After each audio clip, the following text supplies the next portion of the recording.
This is Optimal Living Daily Relationships, episode 205, The Case Against Chore Charts by Bridget McNamara with FamilyOptimize.com. Happy Friday, everyone, and welcome to OLD Relationships.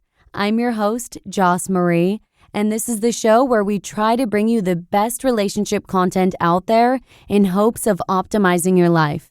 So, if you have an author or topic you'd like to recommend for the show, come on over to oldpodcast.com and let us know. But for now, I'm going to keep this intro nice and short for you today and start optimizing your life. The Case Against Chore Charts by Bridget McNamara with FamilyOptimize.com. Today, my 4-year-old is working. He has counted the eggs that his brother collected from the chicken coop, and he has placed them gently into the carton that he found in the cabinet. He discovered his Lego guy with Play-Doh stuck in a cranny, and after I provided him with a bucket of warm water and a towel, he proceeded to gently bathe all of his Lego guys. In the yard, he picked up every single stick he found and put it in a perfect little pile. He sprinkled gerbil food all over the cage so they could have fun looking for it instead of eating it the boring way, out of their dish. Today, my 7-year-old son is working. He crushed all the aluminum cans in the ultimate can crusher that his dad installed in the garage. He ran around collecting our chickens to put them away when he saw a hawk in the sky above our yard. While he was there, he collected the eggs and deposited them on the kitchen table. He ran and got a towel when his sister spilled her water on the living room floor. He volunteered to help his little brother on the library computer so I could go to the adult section for a few minutes. Today, my 9-year-old daughter is working. She played My Little Pony with her little brother so I could do my yoga. She found crumbs in the silverware drawer, dumped out the entire contents, and organized it in a way I'm not even capable of. She helped me carry the groceries in from the car and took our rowdy dog down to the shoreline with her to get those puppy wiggles out. They did all of these things either completely on their own or after my asking them kindly one time. Each task they fulfilled, I thanked them simply and genuinely. I don't enforce chores in any way. They don't earn a gold star if they do it, and they don't lose their Minecraft time if they don't.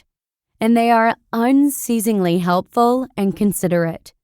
Something I've learned over the years is not to get hung up on someone helping me with the jobs that I think need to get done. Yes, I empty the dishwasher. I cook. I sweep the floors and do the laundry and pick up Legos a bajillion times a day. No one else scrubs the toilet, and it's a rare day when anyone goes near the dog pooper scooper. But that's okay with me. It really is. It wasn't always. I used to stomp around and feel overwhelmed and underappreciated. I used to interrupt whatever they were doing to help me, and they would cry and stomp around just like me. We felt no joy in caring for our home or caring for one another.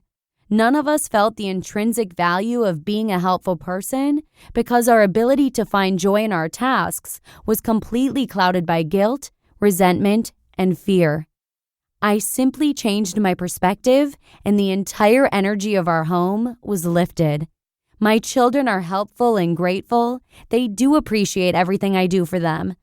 I signed up for this job of caring for them, and it's completely unfair for me to do it begrudgingly. I feel sad when I hear my friends talk about throwing their children's toys away if they don't clean them up. If someone did that to me, I'd have lost my sunglasses, car keys, and coffee mug 100 times over. It feels less like guidance and more like revenge.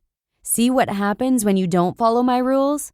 It hurts and it breaks a sacred trust. You can't call it a natural consequence because, by definition, a natural consequence happens naturally. It cannot be enforced. I can't think of one single real-life situation where your belongings from inside your house disappear when they don't get put back where they belong.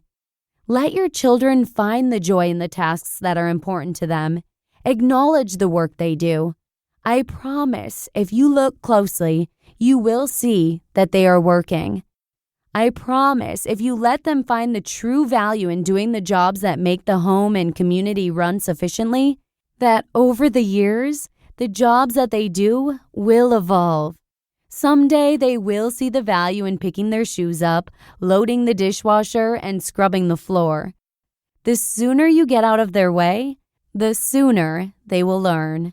Until then, thank them for washing the Legos and crushing the cans. You just listened to the post titled, "The Case Against Chore Charts" by Bridget McNamara with FamilyOptimized.com. Thank you to Family Optimized for letting us share this post with you today. Bridget is actually a guest author on Family Optimized, who I've read from a few times now here on the show. And for those of you who may not remember, Bridget is a homeschooling mother of 3 who has earned her Early Childhood Development Associate credential, with over a decade of professional experience in the field. But above all, she considers herself a devoted advocate for the rights of children. So thanks again to Family Optimized. It's always a pleasure to hear new perspectives. And I know I, for one, love hearing a wide range of perspectives on parenting, not only because it's so relevant to my life right now with a 1.5-year-old, but also because I truly enjoy taking bits and pieces of each insight offered and then modifying it into whatever seems to work best for our family. So with that, I'm going to go ahead and keep the outro nice and short for you today. So thanks again for joining me here today. I hope you have a wonderful weekend and look forward to seeing you again next week, where your optimal life awaits.